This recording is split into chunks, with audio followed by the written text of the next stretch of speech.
समस्त छात्र छात्राओं को रविशंकर रसगुल्ले यूट्यूब चैनल पर स्वागत है। मैं रविशंकर रसगुल्ले आज कक्षा 11वीं का भौतिकी पढ़ाने वाला हूँ। चलिए आज स्टार्ट करते हैं। अध्याय कितना है जी? आपका 2 है। ठीक है, अध्याय 2 है आपका ऋजुरेखीय गति। ठीक है, तो सर्वप्रथम हम जान लेते हैं कि ऋजुरेखीय गति किसे कहते हैं। ठीक है, जब कोई, चलिए थ्योरम देख लीजिए, जब कोई कण सरल रेखा में गति करती है तो उसकी उस गति को क्या कहते हैं? ऋजुरेखीय गति कहते हैं। जब कोई वस्तु सरल रेखा, जैसे ये खींच दिया मैं, जब कोई वस्तु सरल रेखा में गति करती है तो उसकी उस गति को क्या कहते हैं? ऋजुरेखीय गति कहते हैं। ठीक है, नेक्स्ट टॉपिक, ये हमारे कोचिंग क्लास के नोट कॉपी है, इसलिए इसे सिर्फ पढ़ा दे रहे हैं, आप नोट बनाते रहिएगा। ठीक है, यांत्रिकी है। यांत्रिकी गति किसे कहते हैं? ठीक है, भौतिकी की वह शाखा जिसके अंतर्गत बल, पिंडों की गति और परस्पर संबंध का अध्ययन किया जाता है, यांत्रिकी कहलाती है।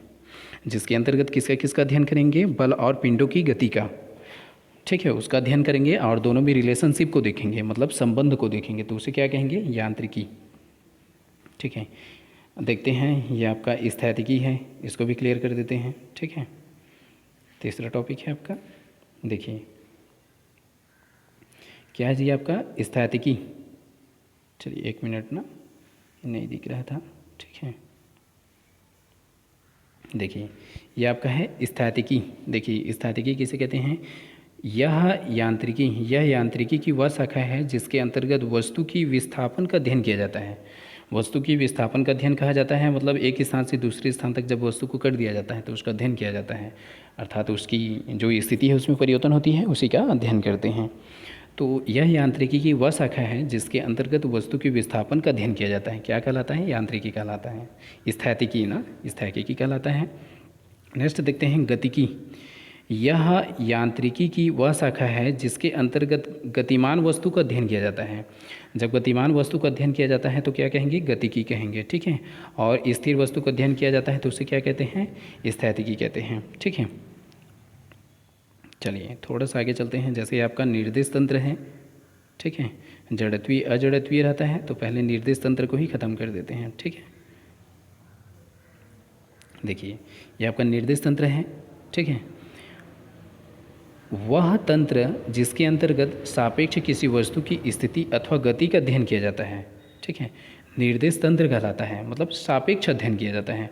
वह तंत्र जिसके अंतर्गत सापेक्ष, ठीक है, किसी वस्तु की स्थिति अथवा गति का अध्ययन किया जाता है, निर्देश तंत्र कहलाता है। ठीक है, इसको देख लेते हैं। जड़त्वीय निर्देश तंत्र है, मतलब निर्देश तंत्र 2 प्रकार से हैं, जड़त्वीय निर्देश तंत्र है और अजड़त्वीय निर्देश तंत्र है। तो पहले देख लेते हैं, जड़त्वीय निर्देश तंत्र है आपका, उस निर्देश तंत्र को जड़त्वीय निर्देश तंत्र कहते हैं जो स्थिर अवस्था में होता है या एक समान गति अवस्था में होता है, उसे क्या कहते हैं? जड़त्वीय निर्देश तंत्र कहते हैं। चलिए अजड़त्वीय निर्देश तंत्र को भी ख़त्म कर देते हैं आज। ठीक है, देखिए, ठीक है, ये आपका अजड़त्वीय निर्देश तंत्र है। देखिए इसको ऐसे ही पढ़ लेते हैं। अजड़त्वीय निर्देश तंत्र उस तंत्र को कहते हैं जो किसी जड़त्वीय निर्देश तंत्र के सापेक्ष त्वरित गति करता है। त्वरित गति करता है, इसमें छंदन बल का उपयोग किया जाता है। इसमें छंदन बल का क्या किया जाता है? उपयोग किया जाता है। ठीक है, तो आप क्या कर दीजिएगा, यहाँ तक पूरा नोट बना लीजिएगा। ठीक है, चलिए यहाँ तक बनाने के बाद थोड़ा सा आगे बढ़ जाएंगे। ठीक है, देखिए क्या बोलता है, जब किसी पिंड पर बल नहीं लगता परंतु बल लगा हुआ प्रतीत होता है, उसे क्या कहते हैं? छंदम बल कहते हैं। जैसे अभी देख रहे थे, ठीक है, छंदम बल।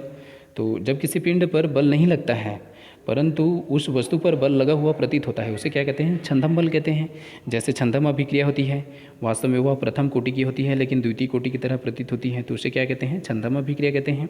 देखिए ये आपका इंपॉर्टेंट है, एक विमीय गति, द्विविमीय गति, त्रिविमीय गति, ये सब क्या क्या है उसको तो बता देते हैं। एक विमीय गति, जब कोई वस्तु एक सरल रेखा में गति करती है तो उसकी उस गति को क्या कहते हैं? एक विमीय गति कहते हैं। उदाहरण, ठीक है, रेलवे ट्रैक पर दौड़ती हुई रेलगाड़ी की गति, सीधी सड़क पर चलती हुई कार की गति। ठीक है, इस चीज़ को आप नोटिस करेंगे ना, जब कोई वस्तु एक सरल रेखा में गति करती है तो उसकी उस गति को एक विमीय गति कहते हैं। ठीक है, चलिए द्विविमीय गति को देख लेते हैं। ठीक है, जब कोई वस्तु, ये देखिए, जब कोई वस्तु किसी समतल पर गति करती है, अगर सरल रेखा पर गति करती है तो एक विमीय गति है, यदि समतल पर गति करती है तो द्विविमीय गति कहलाती है।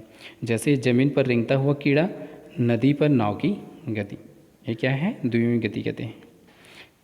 सरल रेखा पर गति करेगा, एकविमी गति है। समतल पे गति करेगा, द्विविमी गति है। देखते हैं अब त्रिविमी गति। ठीक है, देखिए यहाँ पे है त्रिविमी गति है आपका। ठीक है, त्रिविमी गति, जब कोई वस्तु आकाश में गति करती है तो उसकी उस गति को क्या कहते हैं? त्रिविमी गति कहते हैं। जैसे वायुयान की गति होती है उड़ती हुई पक्षी की गति। तो ये चीज़ क्लियर कर दूंगा मैं पहले। जब कोई वस्तु सरल रेखा पर गति करेगी तो उसे एकविमी गति कहेंगे। जब कोई वस्तु समतल पर गति करेगी तो उसकी उस गति को द्विविमी गति कहेंगे। जब कोई वस्तु आकाश में गति करेगी तो उसको क्या कहेंगे? त्रिविमी गति कहेंगे। इसका एग्जाम्पल आपका सामने है, आपके सामने दिए गए हैं। ठीक है, तो यहाँ तक आप क्लियर कर लेंगे। तो चलिए आज क्लास यहीं रखते हैं, कल आगे बढ़ते हैं। आज की क्लास के लिए सभी को धन्यवाद।